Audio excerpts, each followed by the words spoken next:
yet equally important phase of our educational system.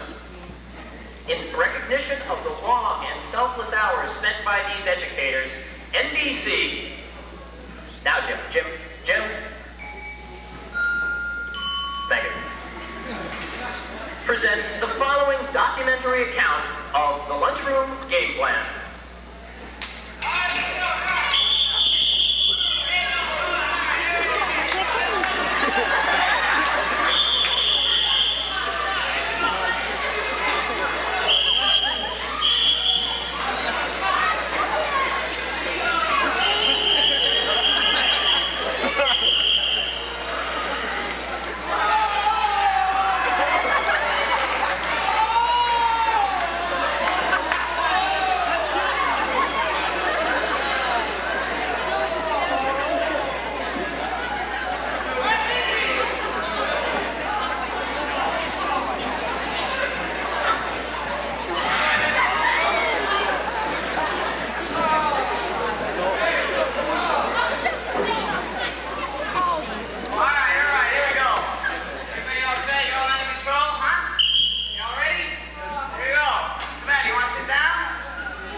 You're going to be stationed at each of the doors leading into Calc Study A and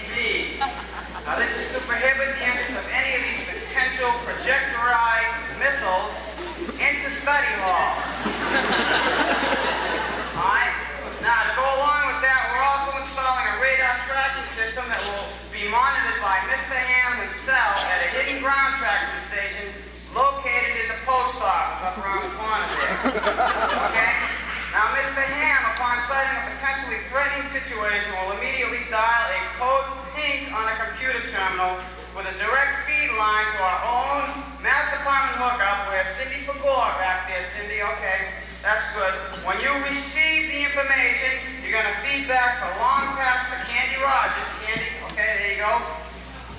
You're going to sprint up the corridor sideline and pass off to Bill Newcomb.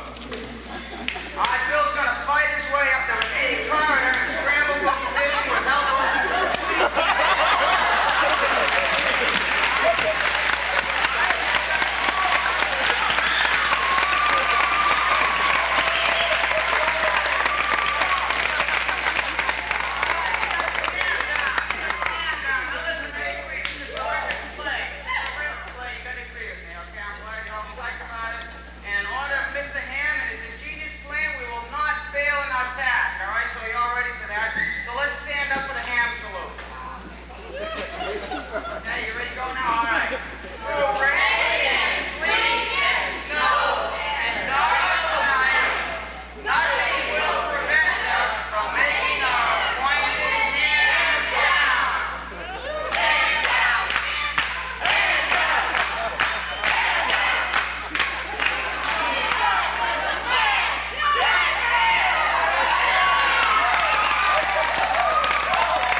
And now, ladies and gentlemen, we take great pride in presenting the one, the only, at least that we know of or could ever want, Charlie Storstrom.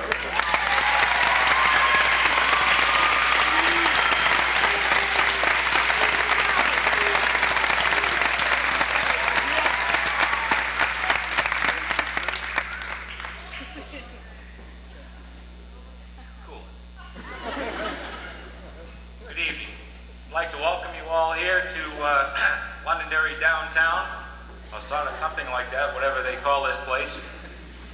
Generally, I'd like to start off by saying I'd like to thank everyone that was involved with getting me to return here. I didn't think I'd ever do this, but after a long list of supposed hosts that were going to do this, the best they could do was me.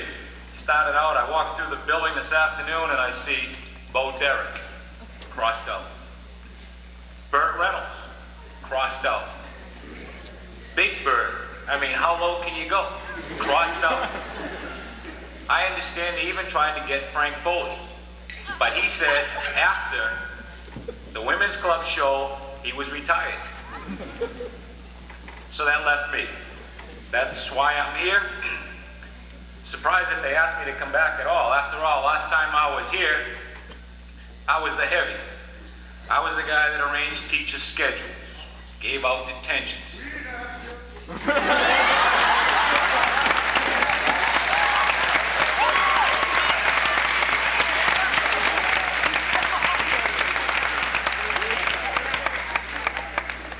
Is that Mark Renaud? Mark, I want you to know you're here only with my good graces. Mrs. Myers said to watch out.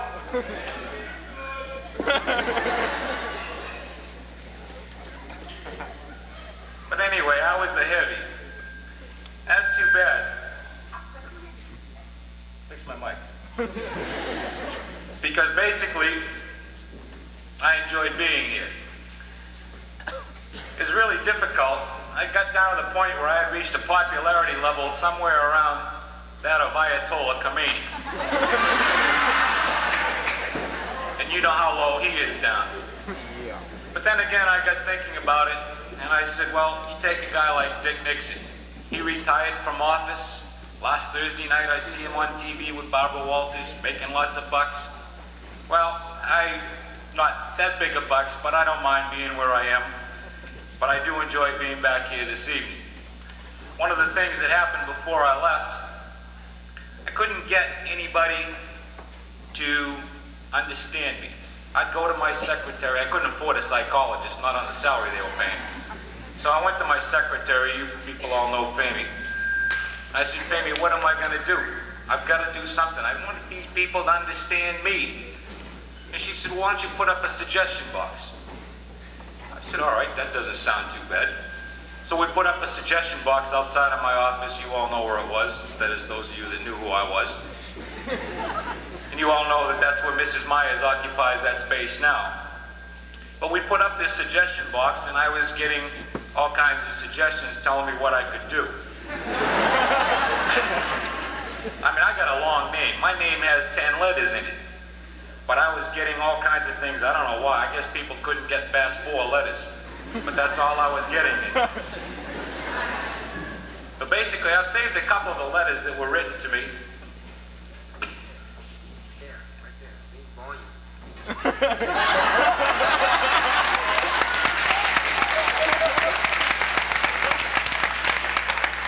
You gotta remember, Jimmy, I sell toilets. I don't sell leaflets.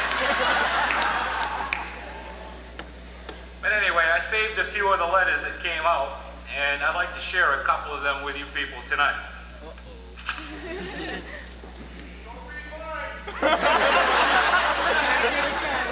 I couldn't, not here. I saved only the ones that I could read. Dear Storky, you stink. Signed, unedited anonymous. A second one. Dear Mr. Shortstrom. I'm not that short, but everybody forgets his 3 T's, but that's okay. It says, leave Pearl alone. Signed, Pearl's mother. Dear Charlie, what the hell do you think you're doing? You helped to run this school about effectively as a plumber. Your career is all washed up. You might as well admit it, it's down the toilet.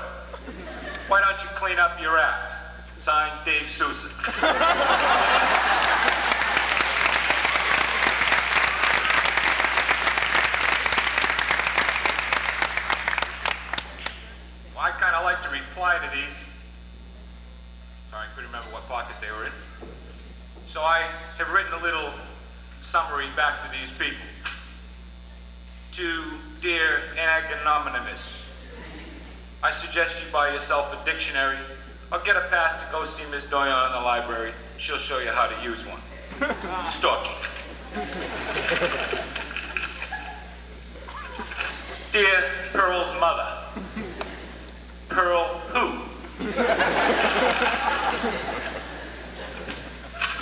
This one I like the best.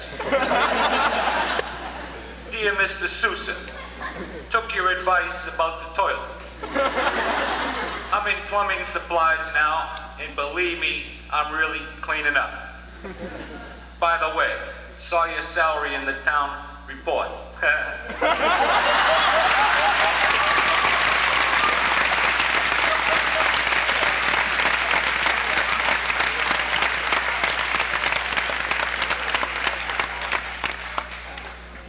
I'd like to finish off with a couple of things.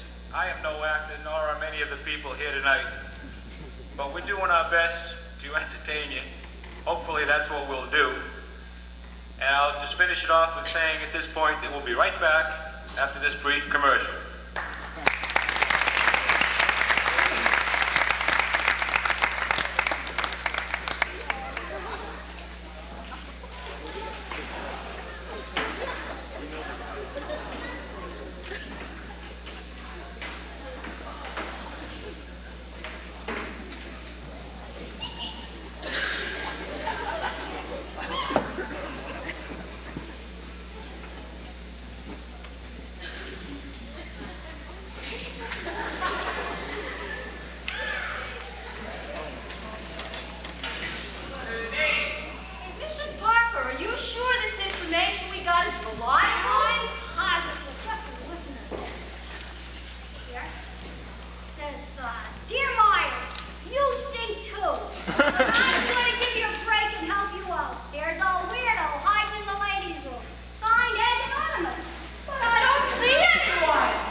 Seriously, what high school administration can afford to be without me? Get the Tidy Bowl Patrolman today. Regular, pine-scented, and new lemon freshen.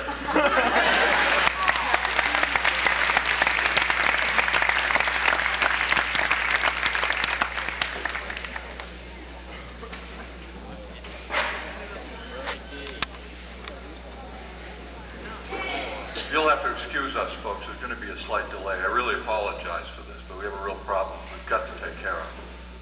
Again, I'm sorry. It shouldn't be too long. Charlie! Charlie Storstruck! Charlie Storstruck, will you come up here a minute? What is it, Dave? Oh, come on. What do you want? Listen. I've been through all my papers, and I cannot find your emergency sub-host lesson plan. We can't go on without it. My what? Emergency sub-host guest plan. Yes, emergency sub-host guest plans. I can't find them anywhere. I've been looking through here. I don't have them. Either you didn't give them to me, or I lost them. Dave, I signed the contract. It says right here. Wait a minute. Is this in my contract? Wait a minute. I got to read you this policy. Policy written by Mr. Edwin Newcomb. And I quote, I refer to School Board Policy EJGHSD. The board recognizes its responsibility to ensure that in the event of a faculty night live program, the taxpayers and theatergoers' interests are preserved, that whomever is chosen as a guest host of the aforementioned faculty night live, that's you, will file emergency guest host subplans with the ranking administrator, that's me. detailing the cast of players, stage assignments, fire drill exits, set guest host schedule for the program, as well as alternative strategies for the program to originally schedule skits, etc. Furthermore, Holy. I don't see it here in my contract. what? I What repeat, is this in my contract? Here it is. You will recall that I signed a contract to appear this evening, and I do not recall that being part of it. Do you? Charlie, cannot go on.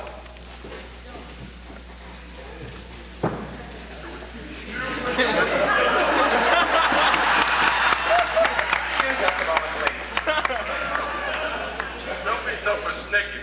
Persnickety? Is that in the dictionary? What? Never mind. Steward! I want the union rep out here.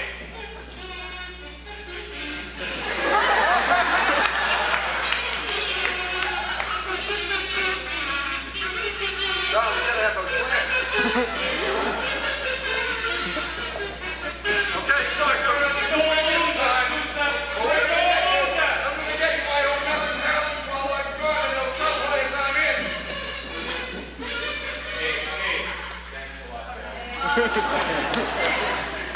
You see, efficiency gets those plans.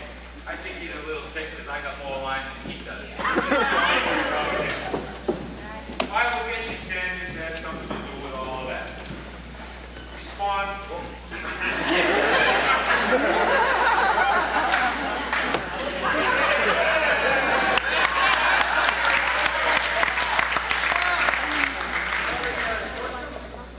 Yeah, Ed, little buddy. What are you doing here? You're asking me about Charlie's Nostrum? You know who I am. Okay, you know I'm a police officer in another community on a part-time basis, but I'm here tonight on a special assignment. I've been attached to a legendary force just for the evening, but not a small talk. I'm investigating a breaking and entering that took place in the south end of town, and Dave Sousa has just given me some highly reliable information that makes you a prime suspect. Sousa said that? What's he doing? Okay, he said that a faculty member told him that they saw your car leaving the scene of the crime about the time that we've established the crime took place. That same faculty member said you were driving the car. Who's the faculty member?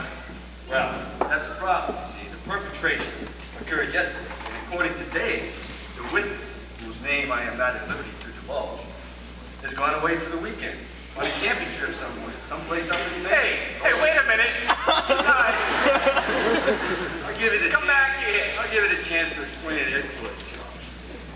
David, tell him it's a mistake.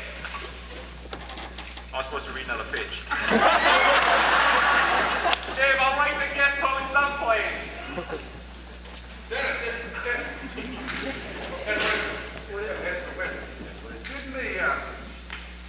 I forgot to tell you, but that faculty member who witnessed the crime said he witnessed that crime in Wyndham. That's not your jurisdiction.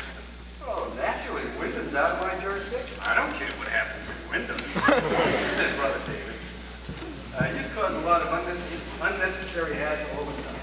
I'm sorry, David. I'm sorry. Okay, see you later, Charlie. See you, Ed. Thanks a lot.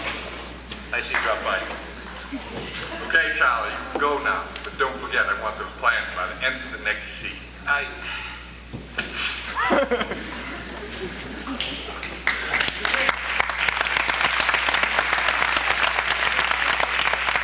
Okay, don't go away, folks. We're right back after this exciting commercial.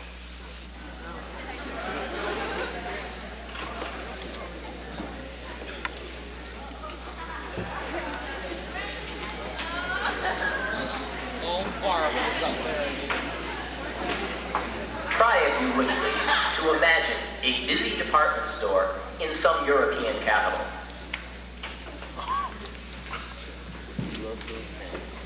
Excuse me, miss. Could you tell me where the men's room is? Perdón, señor, pero yo no hablo ni una palabra de inglés. Lo siento, señor, pero no puedo ayudarle. Pardon me, miss. Could you tell me where the men's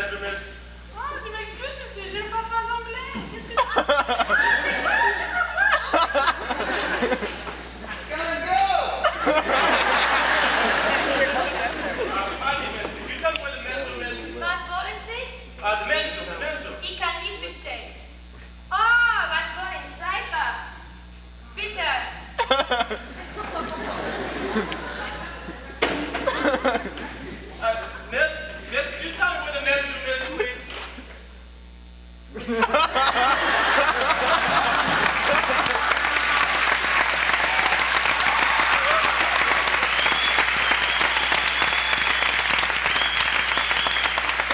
lose a foreign language, this message has been sponsored by the American Kidney Association.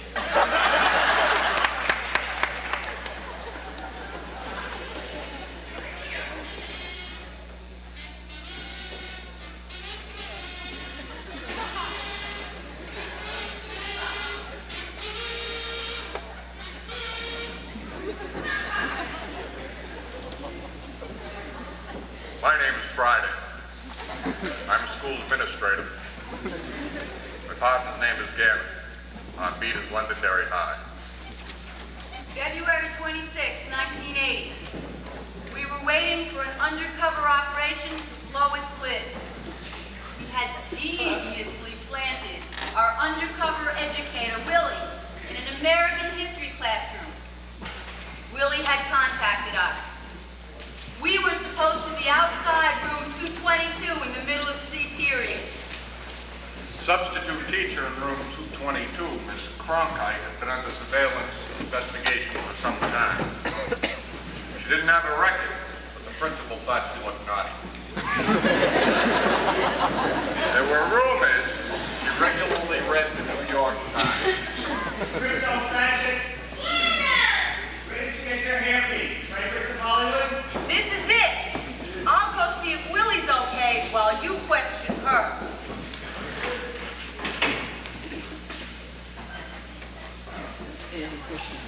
Oh my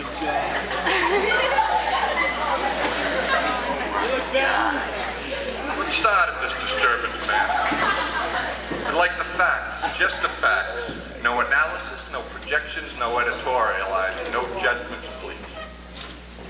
Certainly, officer. I'd be very happy to cooperate. I have my notes on what happened right here.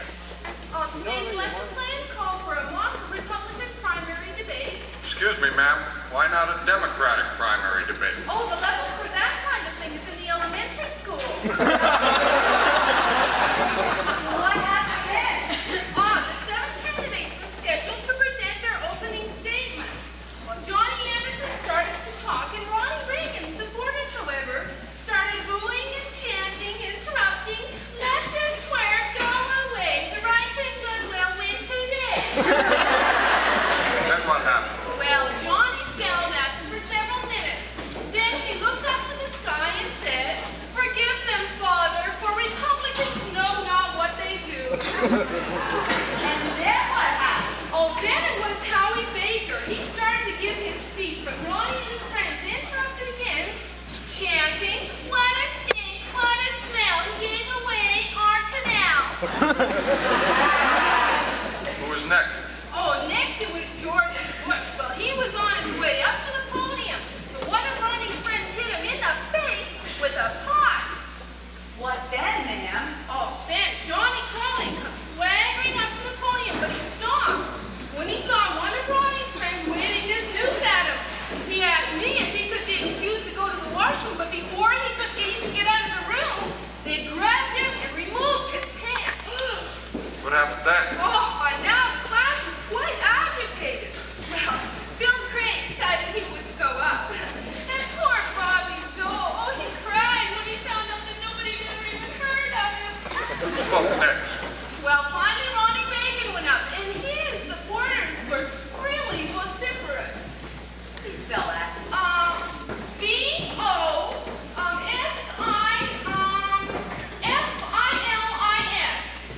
Right, yes, okay. He then started his speech by saying, and I quote, "Okay, a vote for me will please our foundling fathers." Well, somebody from the back of the room yelled out, "Founding fathers, you illiterate, not foundling fathers." Well, Ronnie yelled, "Get the subversives!" and pandemonium broke out. So in my judgment, Officer, Ronnie Reagan and his gang are responsible for this disturbance, and that's the way it was. Just the facts, ma'am. No judgments or interpretations, please.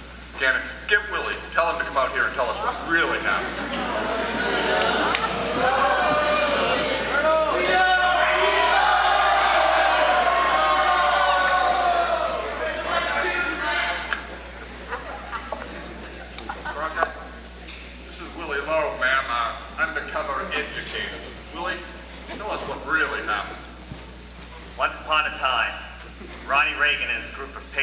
pals of all races, religions, and creeds were praying for guidance and discussing the good old days in Death Valley when some of the mortal enemies of God in our country, posing as Republicans, tried to pollute the minds of our electorate with falsehoods. First, Anderson, the darling of the left-wing conspiracy, had the gall to suggest that things need to be done differently than our forefathers. Baker, whose girlfriend is a boozer, didn't even have the guts to address an informed crowd that knew what a traitor he was. And Georgie Porgy Bush, that elitist puppet of the international bankers, decided to piggishly eat an entire pie without offering to share it with the class. Cowdung Conley tried to entertain the audience by dropping his trousers and singing, "The Eyes of Texas Are Upon You." Crane decided to chase the skirt of a cheerleader, and Dopey Dole, after a stint with Jerky Jerry's, didn't even know that he was in the wrong classroom.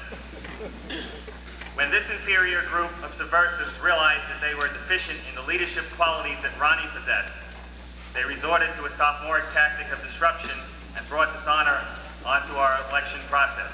They should be deported to Maine. Thanks, Willie. We needed that. Again, book him for corrupting the youth and throwing the slammer with Chuck Barris.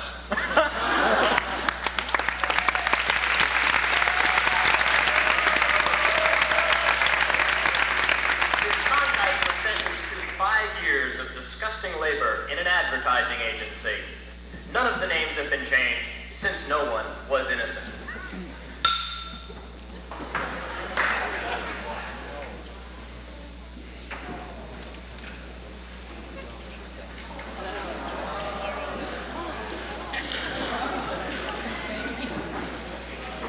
And now, a special added attraction. For your listening enjoyment, we wish to present again another exciting episode in the adventures of Samurai Teacher.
and gentlemen.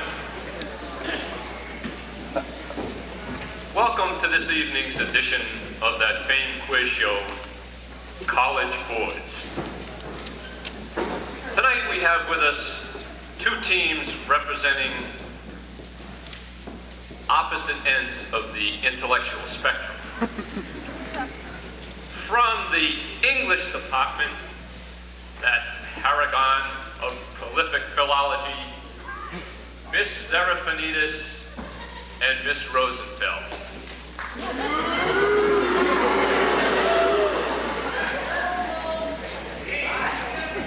From two departments not especially known for their intellectual facility with the English language, we have Mrs. Manso and Mr. Ciccarillo.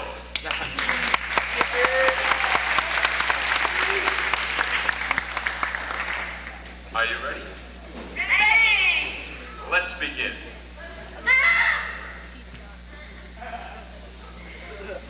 Mrs. Rosenfeld, would you let me ask the first question, please? Our first question tonight has to do with poetry.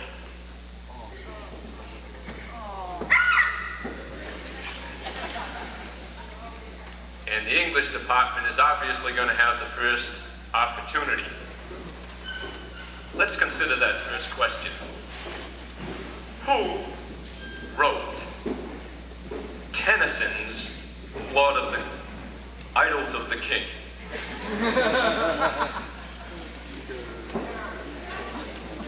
Alan King. What? Is this mic working? Are the acoustics in this place that bad? I'll ask you one more time. Who wrote Tennyson's Idols of the King?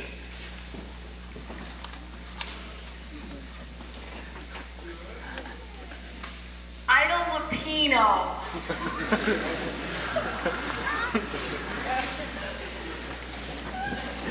Your point, right, Coach? Correct. You have 100 points.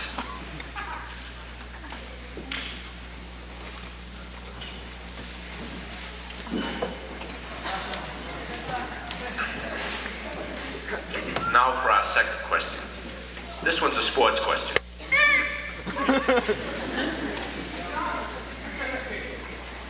Who is Kareem Abdul-Jabbar? A Greek Arab acne cream.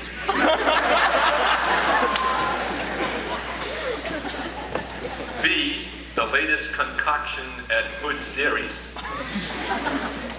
C, a basketball star. Surely you jest. Another witticism, I presume? Or is this another slur against us members of the Phys Ed and Vocab department? No, indeed not. I've asked the question just as it's written. Do you have an answer? Indubitably. The answer is C. Thank you. Thank you. You are correct. You now have 200 points. It only takes 300 to win. Our next question has to do with the movies. In the Academy Award-winning movie The Godfather, Marlon Brando plays the part of A, the head of a mafia family, B, Marlon Perkins, or C, Dennis Royal.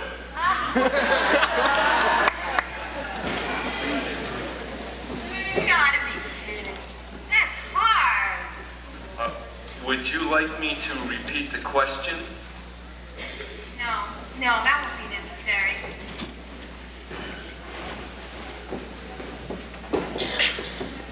We know you're trying to trick us.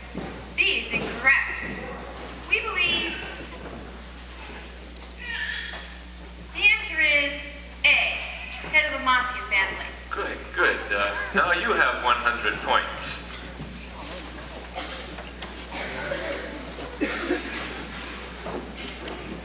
Is it good, huh, Coach?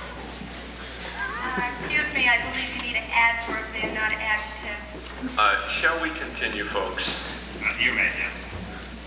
Our fourth question for the evening has to do with the performing arts. True or false? Ringo Starr is a successful artist with the Bolshoi Ballet. I distinctly feel that you are casting aspersions on the breadth of our educational background. I concur. I suggest we refuse to answer this insipid statement. Agreed. You mean you wish to give 100 points to the other side by default? We do. Well, fine. Then you're tied. Our fourth and final question, therefore, has to do with vocabulary. Now, let's see the English department show its true mettle. What is the synonym of perspicacious?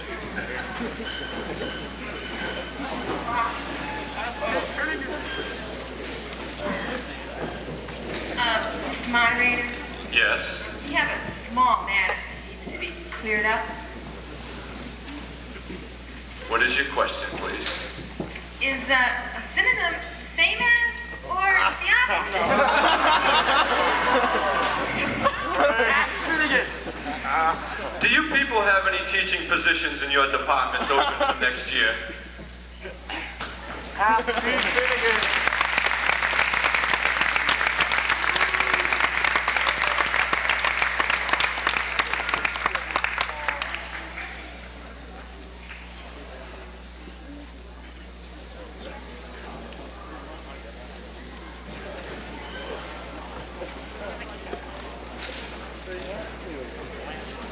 Good evening, ladies and gentlemen, and welcome to our fashion presentation for tonight. Terrific trends in teacher attire. With your commentator for the festivities, our very special guest, the lovely, the vivacious, the crazy out of her mind to get talked into doing this, Grace Freaky.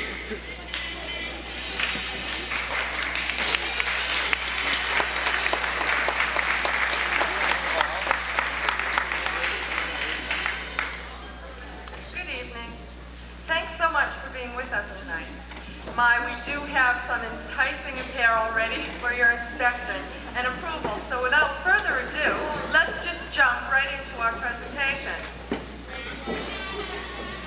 But before we begin, let me take a few minutes to say that we of Faculty Fashion Corner, located at 32 convenient spots throughout the Northeast, including the Mall of New Hampshire, are just thrilled with this opportunity to bring the haute couture to these previously out-of-style teachers.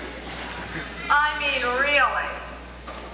A few of them could mix and match and coordinate their look, but for the most part, they look like refugees from room 222 or Welcome Back, Kotter. And we all know those series got canceled. To avoid any teacher cancellations here in Londonderry, we've put together some really fine ensembles, and well, why don't we show you what we mean? May we have the first model, please?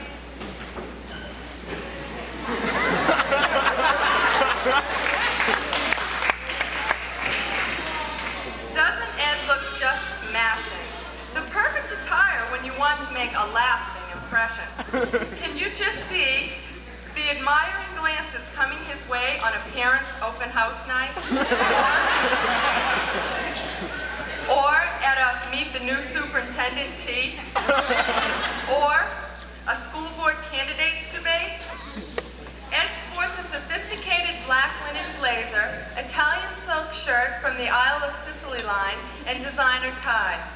The ensemble is complemented by his choice of a bold, somewhat saucy chapeau. The classic blend of dark and white is broken up by the addition of a single red rose in his lapel. It's the perfect finishing touch and a calling card you can always leave behind to remind them that you were there. Thank you, Ed.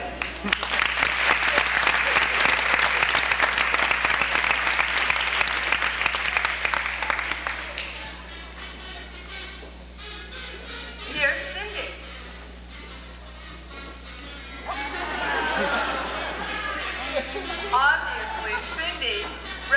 represents the total look for the ever-active teacher and sports enthusiast.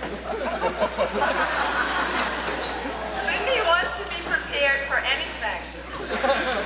And in this outfit, she really is. What a striking combination of patterns, textures, and equipment, and what versatility this outfit presents the wearer. Why, it's anything and everything from Jacques Cousteau to Snow Bunny to tennis, anyone? Let's have a big hand for our sports buff.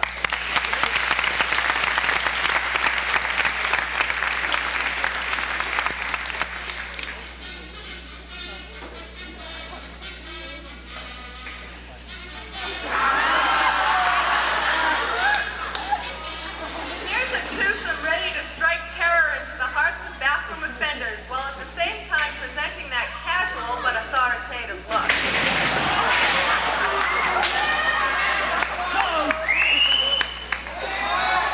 They know you guys are that mean.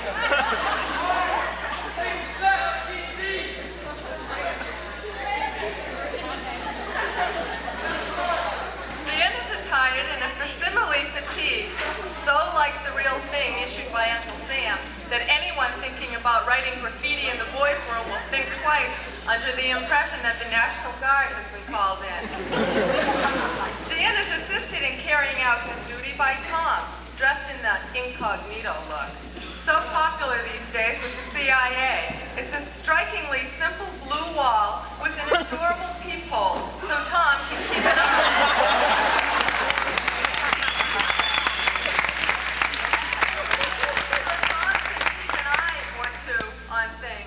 The outfit comes equipped with the very latest in concealed eavesdropping devices. Right, Tom? I said the outfit comes equipped with the very latest in concealed eavesdropping devices. Right, Tom? Thanks, guys.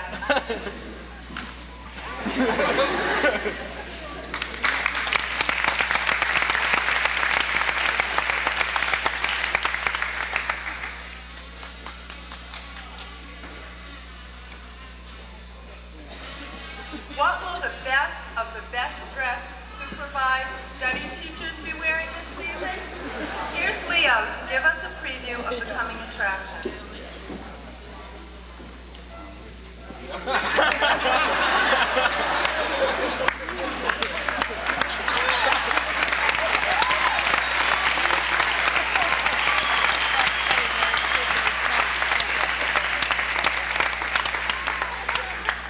Isn't Leo's choice of attire just too perfect? And it's so practical, too.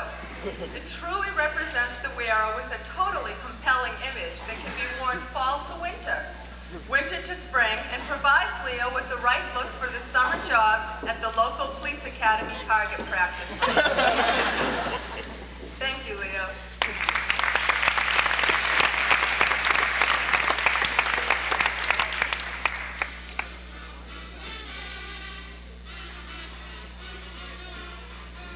Well, suppose you've been assigned to lunchroom duty for the umpteenth time. You've learned that there's got to be a way of combining good fashion sense with protection. Here, as proof of the old saying, where there's a will, there's a way, is Chris. Isn't she a knockout? What an attention getter. The students will be so preoccupied with the looks created here that they will probably gain newfound respect for the wearer and most certainly be more kind to their web-footed friends. Bon chance and many thanks, Chris.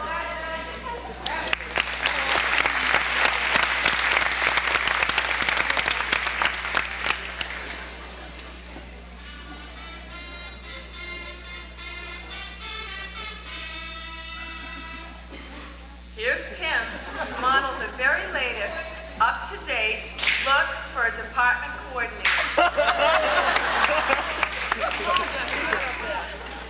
How apropos.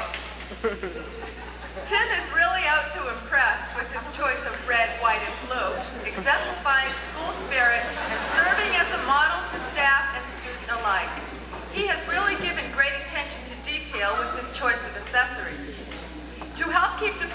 members in line, he Brandizes an authentic Western-style bullwhip as a symbol of his authority, and notice how the Western theme is subtly extended with Texas Instruments' latest does-everything calculator to help in figuring out just how long it takes for department members to get to their next class or duty. The clipboard holds the newest edition of the Gospel, according to the administration, of course. And with his trusty binoculars and ever-handy cassette recorder shouldering bag, Tim is ready to keep an eye and ear on making sure that his prophecies are fulfilled. Lastly, Tim wants to make sure that he keeps all areas covered. Hence, the sporty Polaroid sunglasses with custom rear view mirrors. Good show, Tim. Thanks.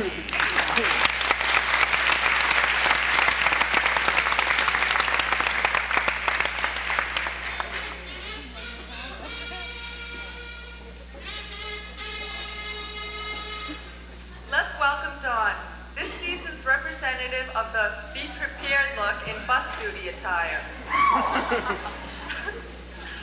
Dawn sure knows that anything goes when it comes to doing outside bus duty in this New England climate.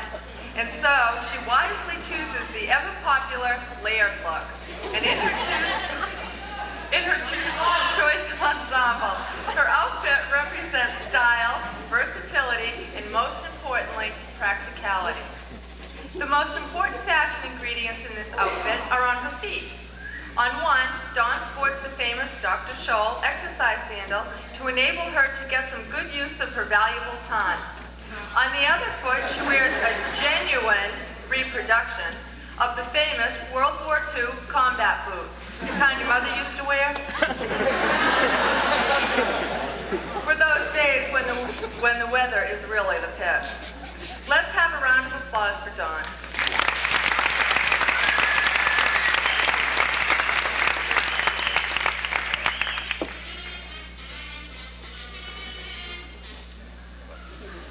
Well, let's bring Nancy to present the image for the successful administrator.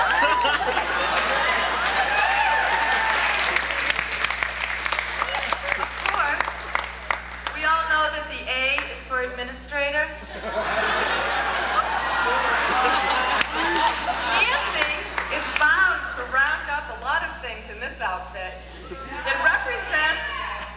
represents unusual administrative prerogatives and offers Nancy the flexibility that's so important to her job performance. Yes, Nancy will certainly round up her share of compliments and admiring glances from passers-by, as well as some of the passers-by themselves, if they're in the halls without a pass, or late for class, or in the case of a teacher, late for a duty, or late for a class. Or do we already say that? Anyway, it's really a super outfit, Nancy.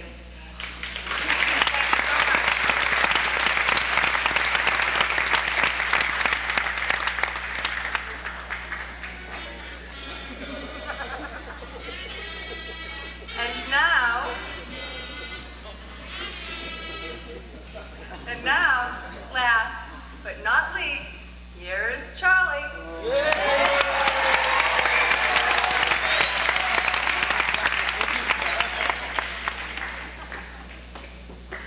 Charlie, of course, is modeling the perfect ensemble for the acting teacher. I knew there was something I missed about Legendary. It was Charlie's touch. That too.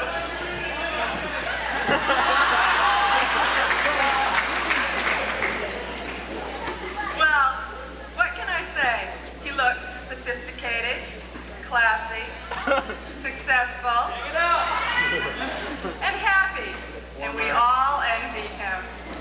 You're a lucky little devil, Charlie.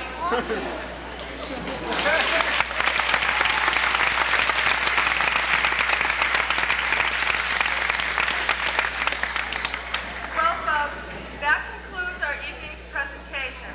The show has been brought to you by the Faculty Fashion Center. We're at the mall to assist you in getting just the right look. Thank you all for coming, and as soon as the bell rings, you're all dismissed to listen to the following important commercial announcement.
this story and others when we return. That the new portable classrooms have just arrived in the town of Londonderry. These modern spacious rooms needed to accommodate the 7th grade pupils who will be housed in various elementary schools. They offer many advantages. They are economical to heat and to furnish, and as the town grows, can be grouped in clusters to house the expanding school population. With edifices like these, who needs to build a junior high school? And now to you, Doris. Thank you, Tim. Principals Robert Shea and Don Jobin are filing a reverse discrimination suit against Principal Joanne Helwig. The two men cite the fact that Mrs. Helwig will have an assistant principal next year, and they will not. Mrs. Helwig has replied that this is not discrimination, simply another illustration of the credo, lawns have more fun. Asked what she considered the 3 most important qualities in a candidate, Mrs. Helwig replied, can he type, can he make coffee, and how good are his legs? Tim? Thank you, Doris. A scandal has surfaced around alleged improper hiring practices. New candidates are being promised commodious, well-lit work areas, modern filing systems, and small, intimate classes. Gourmet treats such as paella for lunch. When this reporter asked the administration for a response, he was told, picky, picky, the first and last letters are the same. Outside the school, the field for the new football team has been laid out. Try to imagine these bleachers filled with hundreds of cheering fans. Back to you, Doris. And in an exclusive scoop, this reporter has uncovered the modern sculpture donated to the school by Salem Engineering. This memento of a unique construction project occupies a prominent site by the entrance to the new Phase 4 addition. EBC's Weekend Update is proud to present the film, which won the Oscar for the Best Documentary. Here, in its entirety, is Stashu Garzinski's ode to Charles R. Stordstrom upon his resignation from Londonderry Junior Senior High School.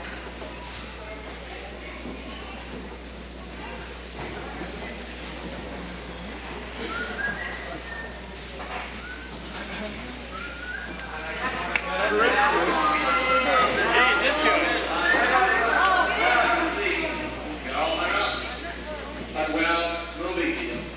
Put in a nutshell, as you would say, life and money and time and secret from you. Really care much for and have no respect for it.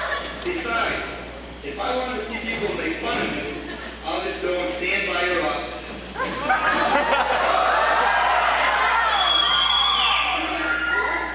is it? Why are you smiling like that? What are you pointing at? I see. Hey, Charlie. See that? You'll be missing all of this.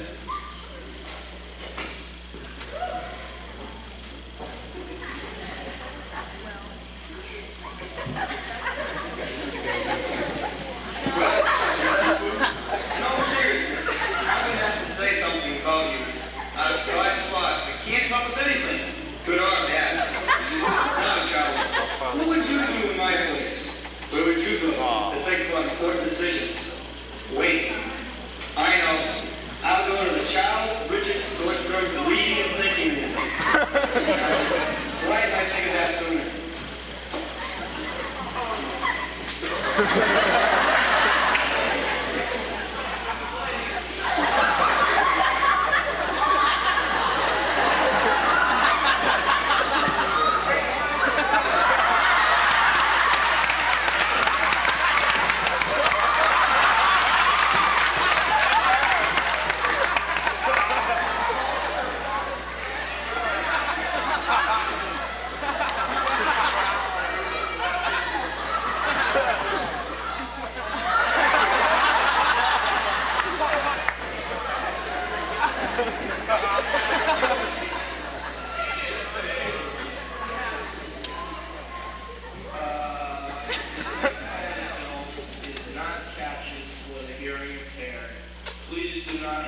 For subtitles.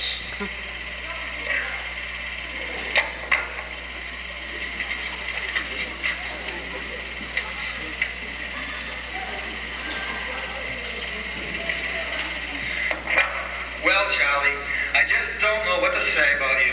I only hope everything comes out all right for the both of us.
supporting teachers.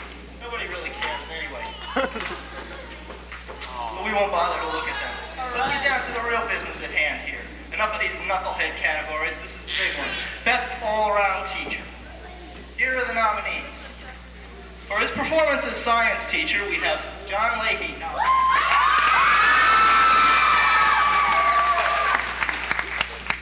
Wait a minute. This guy doesn't even work here anymore. He quit 2 months ago. We also have Mrs. Fagor. But like I already said, she's too tall. We have also Mr. DeFrancesco.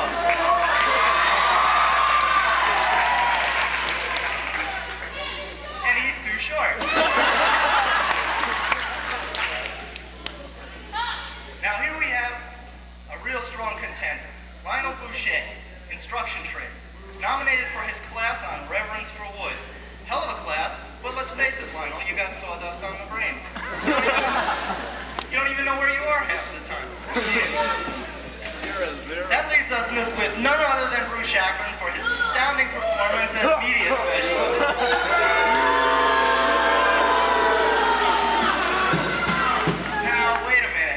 All know that Shackman has done a fantastic job with the monumental task, now wait a minute, the monumental task of organizing and operating the media center. So what if the guy cracked up recently under the strain? Wherever you are, Bruce, hang in there, we're rooting for you. There you have it, ladies and gentlemen. There are my picks for Teacher of the Year awards. And if you don't like them, you can just get out of here. I just want to say one thing before signing off.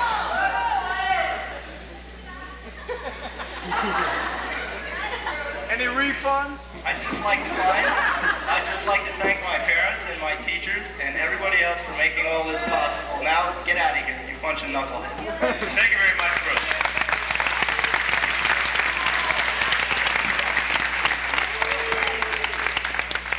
Moving right along, we'd like to have a message from these sponsors.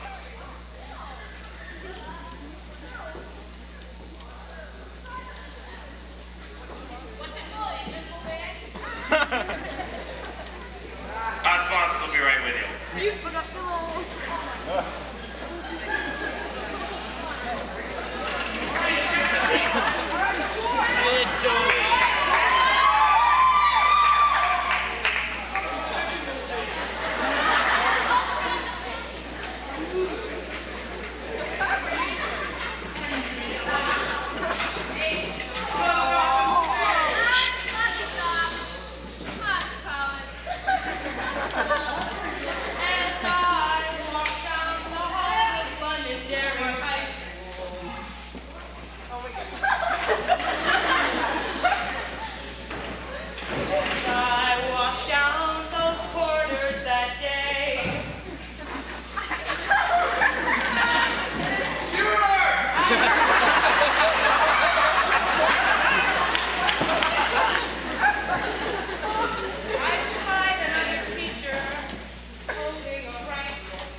She began to say,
subject? Let's go, Chuck. It's working out. I don't know. Why do I need to do my It says, oh yes, I've had enough experience with burnouts to qualify as firefighter of the year. Seriously, Charlie. Mr. Storstrom. I will. Seriously now, Charlie.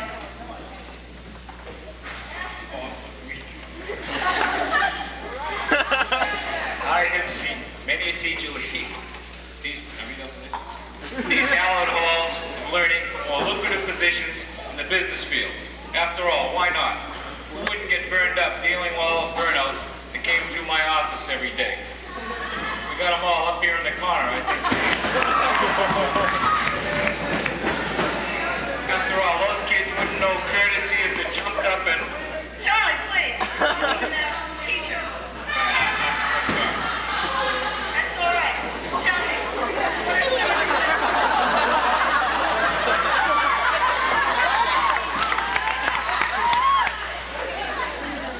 I think you just got the record. That's the best one today.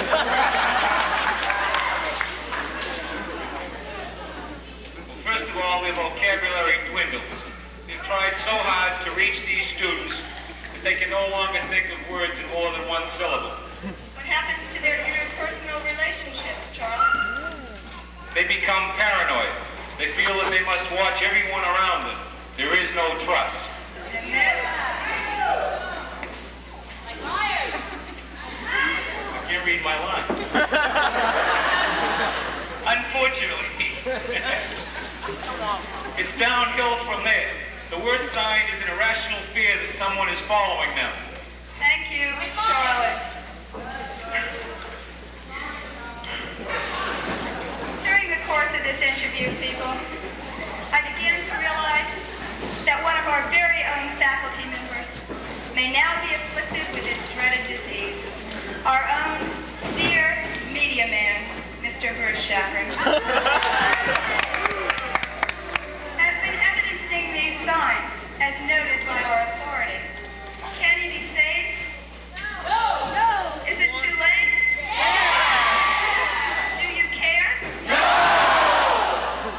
I had hoped to say yes to these questions. Too bad. But unfortunately, I've just learned that Mr. Shaffer reported seeing large, oversized footprints in the media center. He told custodians...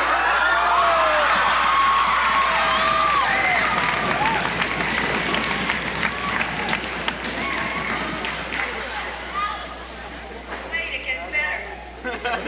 He told custodians and administrators alike that Bigfoot was on the premises.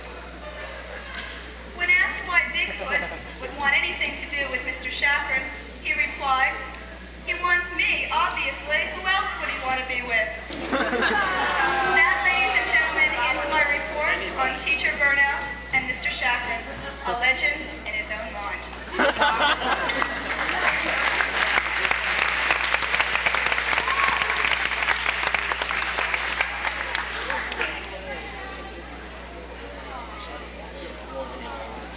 Thank you, Kathy. And now, some social commentary from Father Bruno Schiavrini. Thank you, Doris. What a ridiculous story. That's one stupid affliction of teacher burnout. This guy, saccharin, sounds like a sugar substitute, doesn't it? He should have never become a teacher. He should have been a priest like me. Missed his calling altogether. In the Vatican, we got an expression for guys like him. If the heat from the candles is too hot, get off of the altar. Actually, though, ladies and gentlemen, we got a very similar condition among the clergy. It's called a Vatican virus. It's contracted from the right combination of a stress and the holy bacteria picked up from a dirty chalice. A lot of the symptoms are the same as the teacher burnout. We have the paranoia, we have the disorientation, and we have the irrationality. But we just about got this sickness under control. As a matter of fact, there's only been one case reported in the modern times. This guy couldn't deal with the reality of the priesthood. So what he did was he left the church and went into teaching in southern New Hampshire. Last I heard, he was sacrificing high school students by laminating them in a giant dry mount press. Well, enough foolishness about teacher burnout. I certainly hope they can find a solution to this problem like we did for a Vatican virus. Our Rectory Research Unit discovered that if they mixed the right proportions of holy water with a Manischewitz of wine and inoculated any potential cases, the illness could be avoided altogether. I don't know, maybe if they mix some duplicating fluid with some gin, they might be able to cure a teacher burnout. I don't know, it just might work. Well, anyway, to get down to my real topic for this evening, I want to discuss something that's going on in our public schools. I was in a Londonderry high school the other day taking a tour of the facilities, and I was appalled at the language coming from those young people. Not to mention the terrible language coming out of the mouths of the students. Well, I was totally flabbergasted. I couldn't believe my ears. What I was hearing was just shocking. Well, I was so upset that I had to go right to the lavatory because it was making me sick. Well, when I went to the bathroom, I got even sicker because of the obscenities on the walls and the cigarette butts all over the toilets. Nobody was smoking in there because it was between periods and there was a teacher standing in the bathroom. But that still didn't do anything about this profanity problem. Something must be done about this. Now, here's what I propose. We had the same problem back when I used to teach at the seminary school. Those seminary students were running around swearing all the time. They were saying stuff like damn and HE double hockey sticks. I tell you, it was just unnerving. All that bad language. It was enough to make a priest from the docks blush. You know how those seminary students can be. Well, at the time, we had a big surplus of priests. So what we did was we hired these priests for swear control. They formed what we refer to as a SWAT team. SWAT stands for Seminary Without Awful Talk. This SWAT team monitored the halls and the labs and brought the obscenity problem completely under control. Now, I realize that the school systems haven't got enough money to hire priests to control the swear problem. However, they could form their own SWAT team, Schools Without Awful Talk, by having parents and older brothers and older sisters volunteer to work in the schools and keep the swearing down to a minimum. Thank you very much. Arrivederci a Londonderry. It's been more than a wonderful. Thank you, Father Bruno.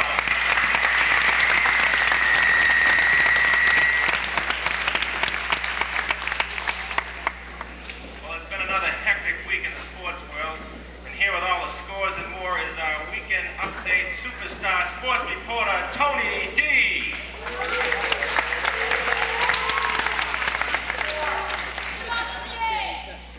Excuse me?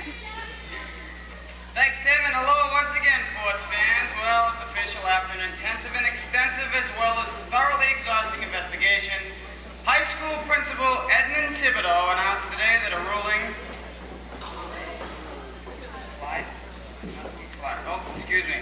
Announced today that a ruling had been reached as to the real results of the controversial faculty marathon, that grueling 26-mile road race that all faculty members are contractually obligated to run.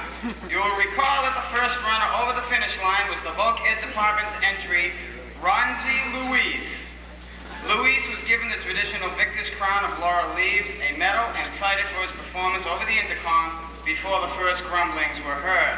The loudest voice of complaint comes from English Department Coordinator Charlene Radio, who said, and I quote, "He doesn't even look like a runner. Just take a look at his legs." Subsequent testimony from two students who claimed they saw Louise sneak into the race from behind the barn at Mac's Apples just about a mile before the finish line helped build the case against him. The icing on the cake was a report from officials at the famous Derry Turkey Trot stating that Luis's running performance had been questioned in that race also. In a prepared statement released this morning, Thibodeau announced that the school management team had unanimously voted to disqualify Luis and declare second-place finisher Charlene Radio the winner. They were also requesting that Luis return his medal and laurel leaf wreath. When asked to comment, Luis stated that he couldn't care less about the medal, but he was unable to return the laurel wreath because he had already eaten it. As part of our continuing effort to expand our field of coverage, we're announcing this evening a new segment of the Sports Report. We will now bring to you weekly all the up-to-date results of the faculty poker games. Our first story in this new edition involves the final demise of the once great card shark, Ken the Gambler Merrill. At last week's game, Ken finally played his final hand. Those of us who followed the career of this legendary player will recall that in his early days, Ken was unbeatable, but in recent years, things haven't gone so well for him. He's been plagued by numerous ailments, including shuffler's shakers, dealer's dropsies, and the anti-unawareness syndrome, a little-known disease wherein the player is constantly forgetting to ante up. Ken had to face up to his inabilities, and with tears in his eyes said goodbye to his Thursday night playing buddies, offering this advice. You got to know when to hold them, know when to fold them, know when to walk away, know when to run. You never count your money when you're sitting at the table. There'll be time enough for counting when the dealing's done.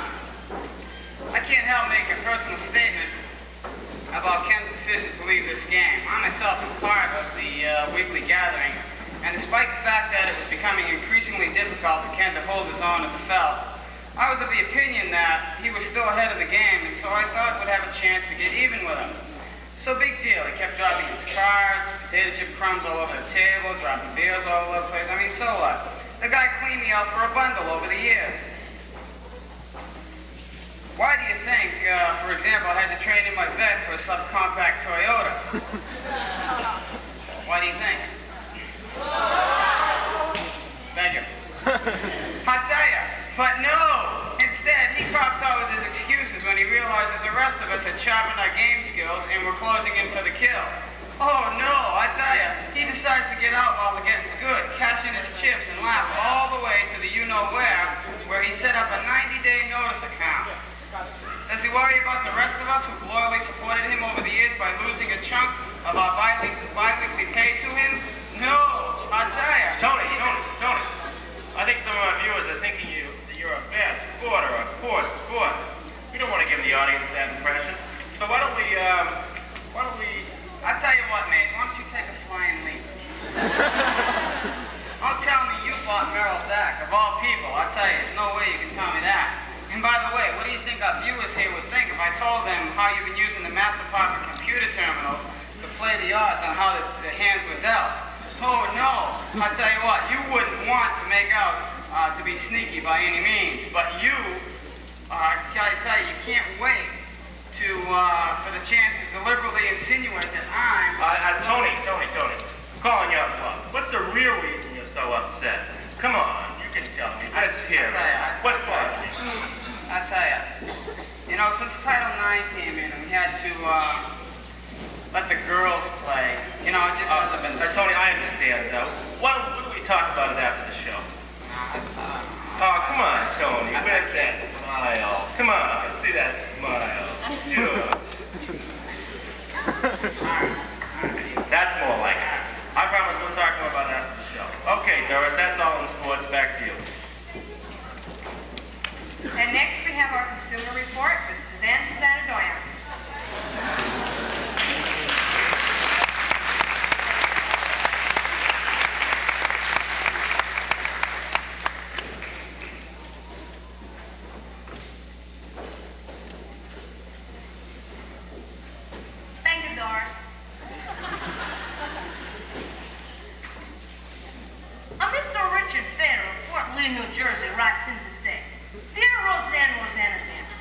I'm a high school teacher, and I'm worried about all this talk about that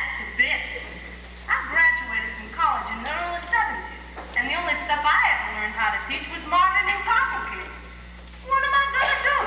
If I don't find out something in quick about this basics business, I'm gonna be in big trouble. Will I lose my job? How am I gonna make my car payments? How am I gonna pay my rent? How am I gonna pay my phone bill, my electricity? How am I gonna pay my heat? How am I gonna eat? Mr. Bailey, if I were you and I lived in New Jersey, I'd be more worried how I'm gonna pay my sewer tax. Anyway, it's lucky for you that I, Suzanne Doyle, know for a fact that this back and basics hoopla is never gonna make it. How do I know? Simple. We live in an affluent society. People aren't gonna stand for this going backwards stuff, at least for the time being. Now I, Suzanne Doyle, am prepared to give you an example of what it would be like if we went back in time to, say, the colonial days and tried to teach school the way they used to. Then you tell me, Mr. Peter, if you're still worried. First of all, to go back to colonial basics in schools, we'd have to go back to colonial basics in housing. Because everybody knows that the kind of schools you're going to have is reflected by the home environment. Mr. Bailey, for your information, colonial homes were made out of crud wood with sock filling in the cracks. People would nearly freeze to death in the winter if they didn't have a fire burning all the time, and then they usually died anyway. Also, if you think colonial houses were something bad, wait till I tell you about colonial eating. Most members of a colonial family ate out of a trench, kind of wooden bowl with hollowed out spaces in it. Oh, sure, those rich people like George Washington and Farmer Beer and Thomas Jefferson had this hotsy-totsy pewter plates. But it didn't matter if you were rich or poor. The most common food on the colonial table was porridge. Do you know what that is? It's a corn slop. Same stuff those three bears ate. Anyway. School lunch.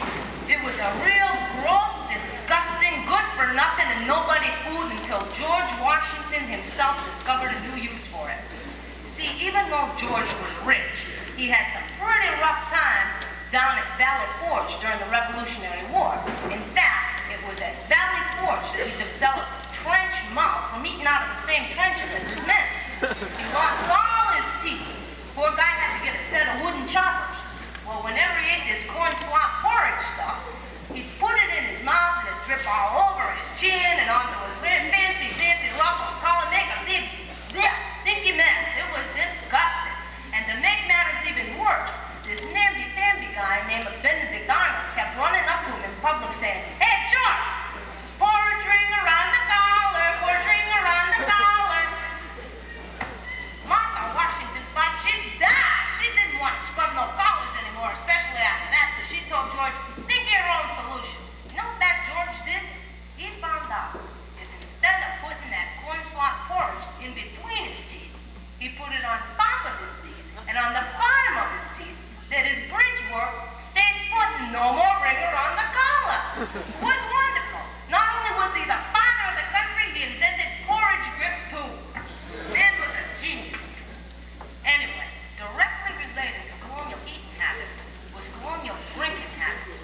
Let me tell you, when it came to drinking, those colonial people could really toss it down. It was a custom for everybody, even little itty-bitty kids, to have a shot of alcoholic breakfast, beverage right before breakfast. Nobody drinks before breakfast anymore except Billy Cotton. Anyway, when they would drink, they would sit at the table and they'd pass around this big jug called a tankard. And get this, everybody, I mean everybody at the table drank out of the same tankard. They never heard of germs in those days, and they didn't care anyway, because the biggest thing that killed them off was diseases, not germs. They had all kinds of diseases that nobody has anymore, especially malaria. Boy, let me tell you, that reminds me, one time this Indian friend of the colonials named Squanto heard some other Indians were going to attack the colonials. And he told them, "Hey, you guys better not do it, because those pilgrims got a plague hid under the floor of their crud wood houses, and they're going to let it loose on you if you attack." Well, the other Indians didn't attack them. The plague was a fearful thing to behold. The pilgrims had got this plague off this big slimy rock they found up in Plymouth. Boy, I'll tell you,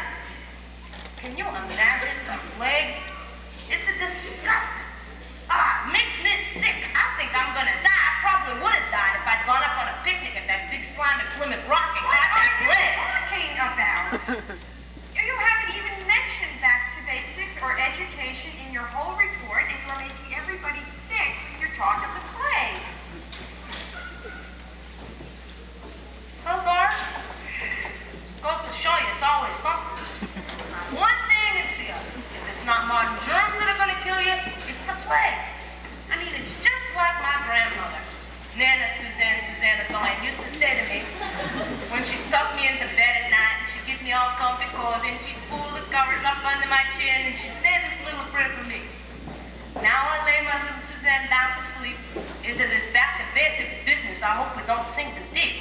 Because if we go back too far into another age, God help my granddaughter, she might die of the plague.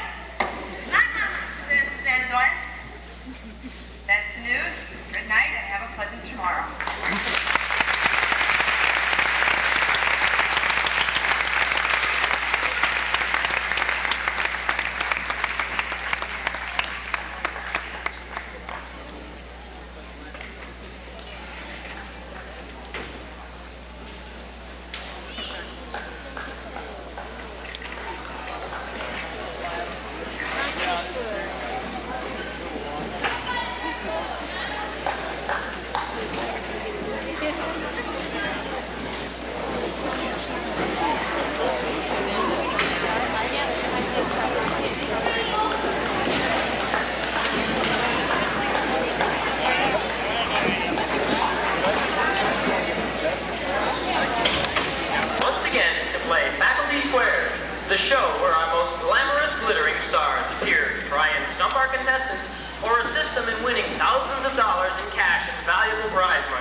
Well, it's a good thing for you that the real game hasn't started yet, isn't it?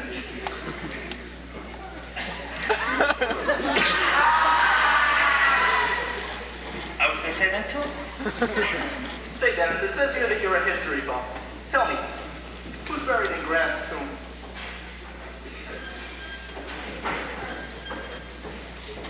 I really don't know.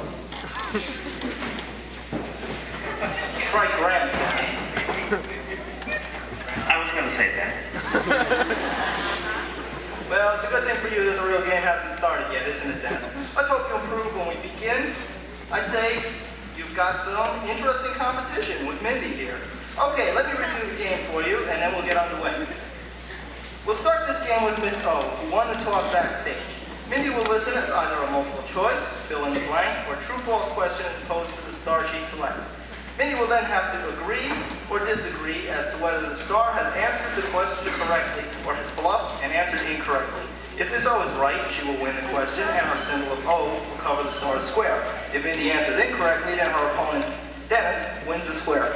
Immediately after one player's turn, play rotates to the other contestant. The object of the game is for either of you players to get a combination of 3 of your symbols in either a horizontal, vertical, or diagonal pattern to win the round and receive a cash prize equivalent to the average annual per pupil cost of paper clips. That figure is currently up to 78 cents.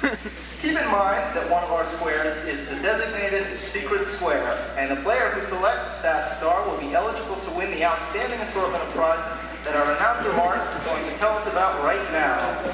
And contestants, we've got some real treats in store for you if you're lucky enough to pick tonight's secret square. First, we have our wonderful helpmate, Miss Evans, who will come out to demonstrate each of these items as it occurs.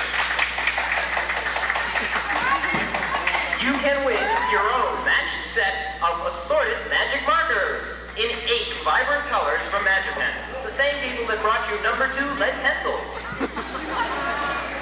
Secondly, a year's supply of hall passes. No more scrambling for scrap paper because you forgot to fill out a requisition form. Next, a whole box of your very own Ditto Masters. And here's the special feature. They're not low bid quality. With these beauties, you can run off more than 5 tests per page. Finally, our deluxe prize, an all expense paid 1-day vacation for one to the superintendent's office. That's right, you'll travel first class via Timberlane Transportation on their way from their first run to Londonderry High to their second run to South School. On board, you'll be served a complimentary bag breakfast by the Londonderry School Lunch Special Effects team. Upon arrival at your destination, you'll be greeted by the school district specialists who will escort you to your lavish accommodations at their suite of offices.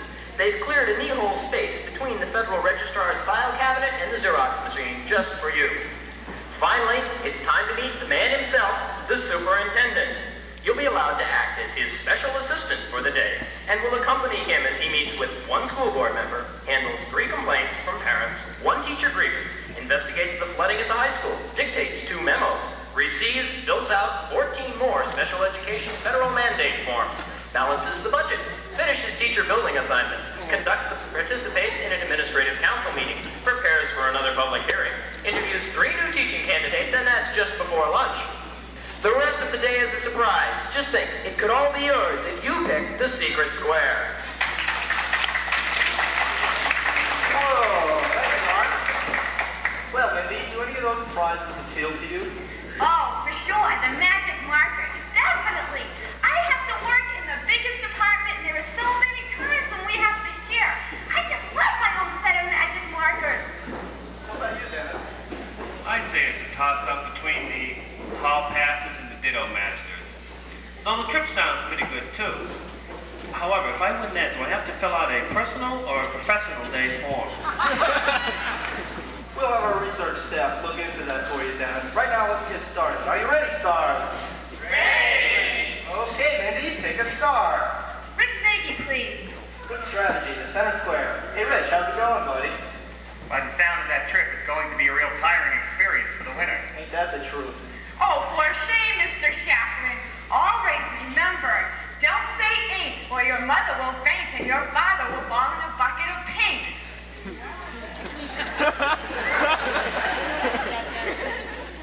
I'm sorry, I forgot. You're an English teacher. So I certainly hope that I didn't offend you. I said what I said only as a means of colloquial expression. Colloquial expression expressions should be reserved for use with familiar company.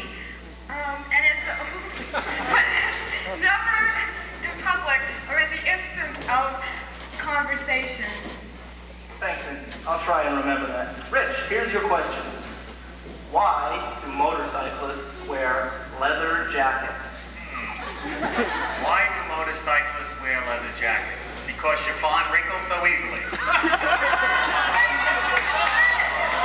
No, I think it's got something to do with the fact that leather is wind resistant. Oh, I don't know what to think. Chiffon does wrinkle easily. Oh, well, I'll agree. Right, circle wins the square. Now, Dennis, it's your turn.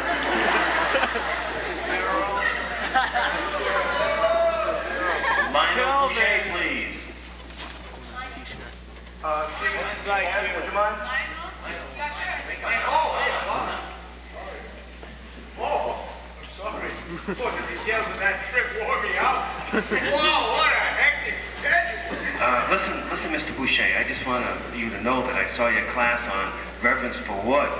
Boy, you were super. Love that. Lionel, you got a Teacher of the Year Award nomination for that, didn't you? I'd say the answer to that definitely true. No, I'm sorry, that was not your game question. Here's your question, Michael. Bordeaux wine gets its name from A, a province in France, B, the Boston Red Sox, or C, we may never know. Boy, that's a tough question. I guess I definitely have to take C. We may never know. Yankee. Could you repeat the question, please? You're kidding. I gotta think about this. Bordeaux wine gets its name from A, a province in France, B, the Boston Red Sox, or C, we may never know. No, I definitely disagree. I'm pretty positive that Bordeaux is a French word for Boston. I think the answer is B. Is Alan Funk in here? Are we on candid camera? No, that's absolutely not the answer. I agree. That was not a game question.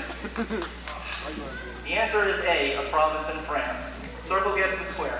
Oh, I'm so excited. Let's Lane to win. Lance. Yeah. Good, here's your question. According to Amy Vanderbilt's Book of Wedding Etiquette... Wait a minute. How am I supposed to know about wedding etiquette? I'm the only single guy here. Why am I be dumped on? I'm trying to make you appear ignorant. What? Ignorant? Listen, I told the writers to lay off that stuff. Lance, calm down. I didn't know that you weren't interested in getting married. I didn't say that. Hey, wait, don't go. Hey, Bruce, I'll get even with you, Shacker. My girlfriend was just here. She just stormed out, idiot. Ladies and gentlemen,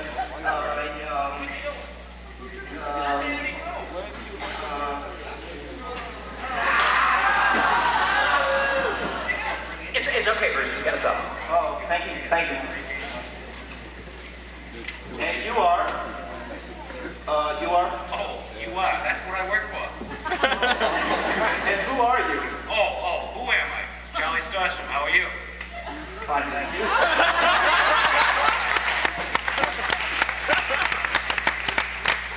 Hey, wait a second. I don't care if that's the way to win. I wouldn't have picked him. Can I pick again? No. The question is, according to Amy Vanderbilt's Book of Wedding Etiquette, how many people are the mandatory minimum acceptable at an elopement? Etiquette? What do I know about etiquette? We may never know unless you answer the question. Don't think we may never know. It's a trick answer. Lionel, for the last time, that has nothing to do with this question. Please pay attention. Well, there's gotta be a bride. Gotta be a groom. Have to have 2 witnesses. That's 4. Must have a JP. Must be 5. I disagree. The bride's mother would never forgive her if she wasn't invited. Guess what? He's right, you're wrong, and we're moving right along. Oh, my turn? I guess Tim Mays. Tim, I know you're saying Tim. I hope so. Tim, the Euclid triangle was named after A, Henry Ford, B, Euclid, or C, Dolly Parton. That's Dolly Parton. Bruce. I'm only kidding. Dennis, trust me. The answer is Euclid.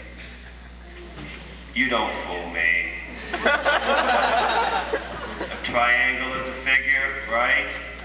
The answer's gotta be Dolly Parton. You are a history buff?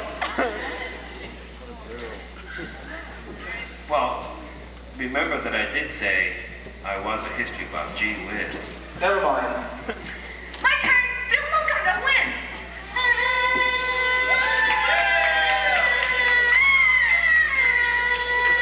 Well, it appears that Bill is our secret square.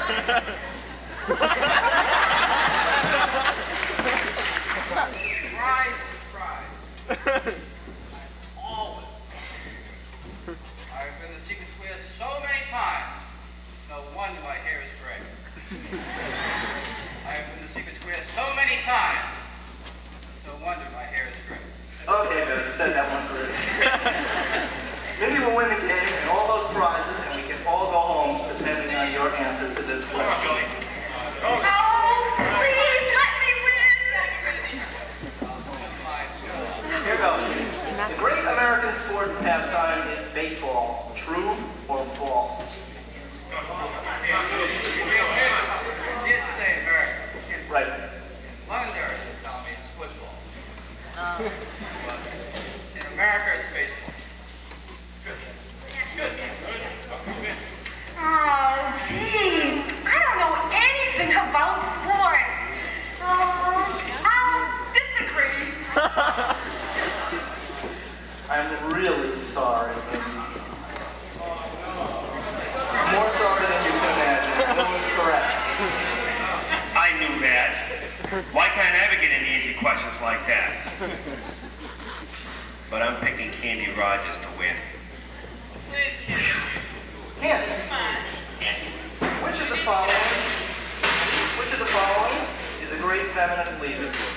A, Gloria Steinem, B, Bobby Riggs, or C, Bozo the Clown? Tim, Yes, Ken. you told this guy to trust you, right? I most certainly did. But he did. You might as well spell it out for him. Did it work? I'm sorry, I wasn't paying attention. I was trying to remember how to administer CPR in case poor Bruce had an attack. I didn't care what happened. Dennis? Yep. Dennis, listen to me. Trust me. T-R-U-S-T. Trust me. The answer is A, Gloria Steinem. Well, I beg to differ. I happened to see the Bozo the Clown show last week. And he said, boys and girls. So I disagree, and I say the answer is Bozo. Mindy, you just won that square. Oh, look! I didn't see that spot where Cindy Stewart is. I picked her. Don't worry, Bruce. There's only 3 squares left up here. She can't keep on. Just keep your chin up. Thanks, Cindy. I've been keeping count, but I appreciate the words of encouragement. Here's your question. True or false? There are more blondes in Sweden than in Honduras. Well, forgive me, Bruce, but I just can't resist. You see, I've been keeping stats here during this whole show, and I want to see what if my prediction works out. I want to see what will happen if I deliberately answer incorrectly. I pick Honduras. Oh, no, you don't. I've learned my lesson. I know how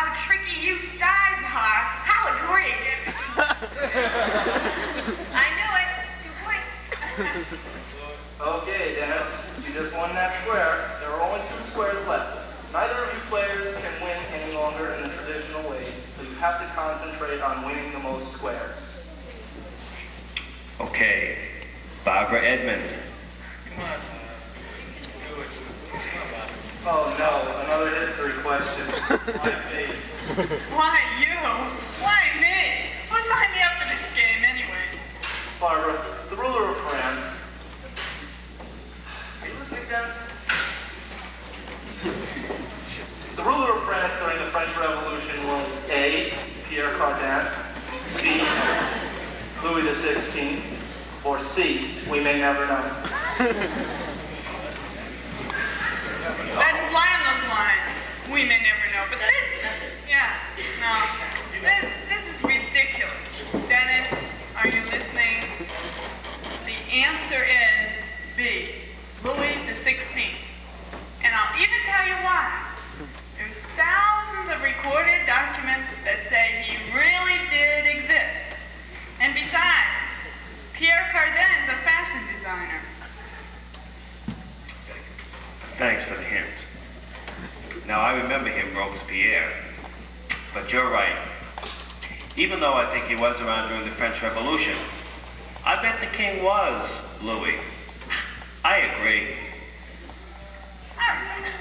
You know what, Dennis? I'm not even going to tell you if you're right or wrong. I'm not even going to tell you if you're right or wrong. Why?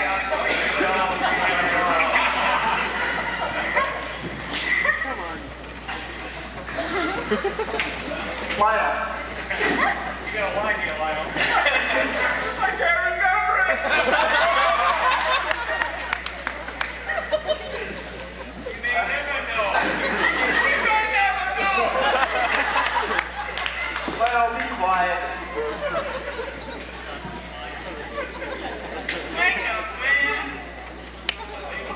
Lionel, be quiet. That's why she's here, no.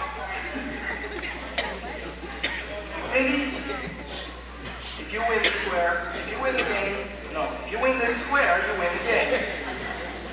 If not, the square does not automatically go to Dennis. He'll have to win it himself in another question response. Hello, Anne. You've been very patient. Yes, I know, but I don't know how much more of this I can take. I know, believe me when I say I know. Anyway, here's your question. In the Prince Spaghetti commercial, who was the young boy called home every Wednesday in the North End of Boston for a spaghetti supper? Was it A. Anwar, B. Jorn, or C.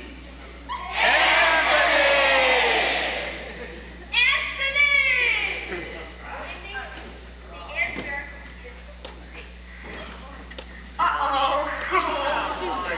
I had the Apple Watch TV. I don't remember that commercial, but I'll take a big chance and... Well, folks, I'm afraid we've run out of time, and unless you tune in again next week, you may never know if Mindy answers the question correctly. And if she doesn't, will Dennis get yet another history question and finally drive Bruce over the deep end? What about Lionel? Will he succeed in alienating his fellow squares without even trying? What if they play around again and Bill is the secret square yet again? Will his hair turn Snow White next time? What about Lance? Will he return to the set to seek his revenge on Bruce? Can Barbara get released from the contract she signed? Will Candy remember her CPR techniques so that she can help Bruce? Will Tim talk Barbara into trading squares with him so he can watch the game on the portable TV that Charlie has snuck in to the set with him? Will Ann be the last square picked again on the new game and have to endure Lionel's endless battling? Be with us next time for the answers to these and other important questions on the next edition of Faculty Squares.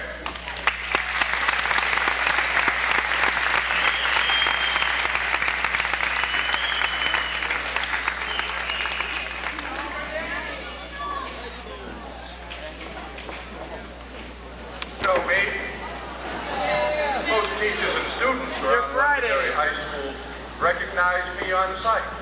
The problem that I have is, whenever I leave the school, nobody seems to know who I am. No one will give me any respect. That's why I carry the American Success ID for a VP card. Cards work twice. I walk into the store, I flash my card, and suddenly people give me all the respect I deserve.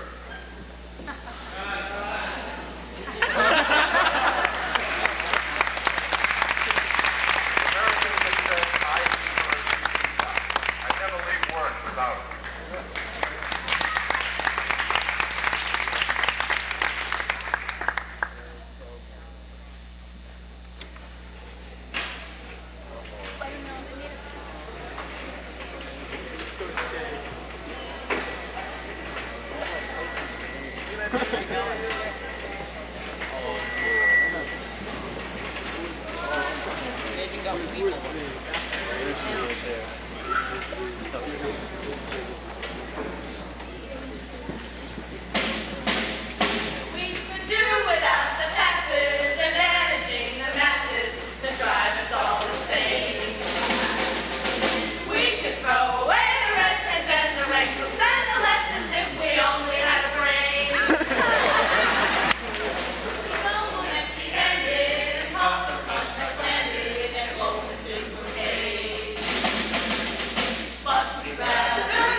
Just how do you expect to take your test without a pencil?